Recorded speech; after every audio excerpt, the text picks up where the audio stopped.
Tota 24th of December 2018. The news headline: The inept disposition of the United Nations towards secessionist agitations globally. There cannot be any other potential threat to global peace and security today besides the prevalent wave of damning secessionist agitations, including that of the Biafra restoration struggle. There has really been voracious scale of agitations from millions of Biafrans both within the West African sub-region and virtually every other part of the world, resiliently demanding for the unfettered restoration of the untainted ancient sovereignty of Biafra, which was lost to European colonialists. Biafra ancient sovereignty was lost in 1888 during Berlin Conference chaired by the then German Chancellor, Otto von Bismarck. The ancient land of Biafra was ceded to Great Britain as part of her colonies. Britain forcefully took over the control of all Biafran territories without the consent and approval of the indigenous populace. However, Biafra armed forces which massively defected from the arrangement of British colonized Nigeria and led by the late People's General, Chukwuemeka Odimegwu, attempted to restore this lost glory few years after the colonial era elapsed in 1960. In the genocidal conflict levied by the Nigerian government with the full backing and supervision of Harold Wilson of Britain and her foreign allies against the people, New Biafra Nation, was criminally truncated.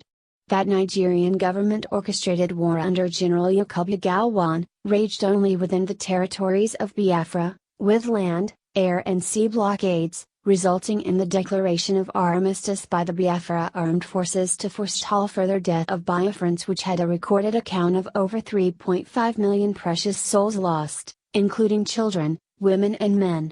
Their death was occasioned by despicable acts of denial to access food and medicine within the 30 months war period, July 1967, January 1970. It was this armistice proclamation by the then Biafra interim head of state, late General Philip Paine, that led to the relinquishment of sovereignty on January 1970, stemmed the devastating effect of combined superior firepower of the Nigerian armed forces and their foreign allies, mercenaries on Biafrans. From that year till date, there exists unabated wave of demands of the people of Biafra globally, to have the nation's sovereignty fully restored. Standing on this strong desire of the people, nnam'di Kanu, a revered Jewish leader of Igbo Biafran extraction, with British citizenship, strenuously labored to assemble Biafrans under the umbrella name of the indigenous people of Biafra, Ipob, globally, to fulfill that mandate. This massive peaceful indigenous movement created the needed awareness before the international community concerning Biafra independence. Ipob, as ably led by nnam'di Kanu, has petitioned various global players including United Nations, European Union, African Union, governments of the United States of America, Germany, France, United Kingdom, Israel and Russia over Biafra independence from the British enterprise called Nigeria. Yet, the leadership of the United Nations particularly, has maintained docility and ineptitude in taking remedial steps. This inept disposition of a supposed active world body towards myriads of secessionist agitations globally, is conspirational against global peace and tranquility. This judgment ideally stems from its deafening silence over the cries and pains of oppressive and near-annihilative policies persistently being orchestrated against indigenous peoples spread across the globe, whose interest and well-being ought to have been accorded paramount attention. Within the African continent, prevalent agitations for self-determination have assumed damnable proportions. These range from Amazonians from Cameroon, Cabinda people from Angola, Oromo people from Ethiopia, Zanzibar people from Tanzania, Western Sahara from Morocco, amongst many others. In Europe, agitations for independence remain the same. Catalonia from Spain and Scotland from United Kingdom. In the Middle East, it is wave of agitations resulting in armed conflicts between the Kurds and Iraqis. In all these, virtually across every continent of the world, the United Nations has disappointedly chosen to align with oppressive governments of the mother nations, to exert enslavement policies on the agitators, which is tantamount to the blatant violation of United Nations Charter that is vividly supporting the right of the indigenous people groups to self-determination. One outstanding question which has remained yet unanswered is, what has for over a decade running now, really incapacitated the United Nations in enforcing her clearly spelled out international laws and conventions, guiding self-determination in all these agitation-ravaged regions. It has adequately been chronicled that the people of Biafra started placing demands for Biafra sovereignty since 30th of May 1967, even under the duress of a genocidal war, but it should be noted that the desire to conclusively and victoriously push for the total restoration of the sovereign nation of Biafra can never be alternated or quenched.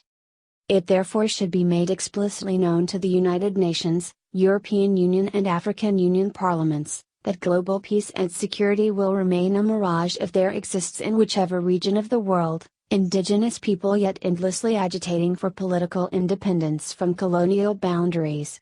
In fact, the pretentious stand and the complicit silence of the above-mentioned world bodies over Biafra agitations all over the world, amount to a mockery of the people's sensitivity and bizarre conspiracy against global peace.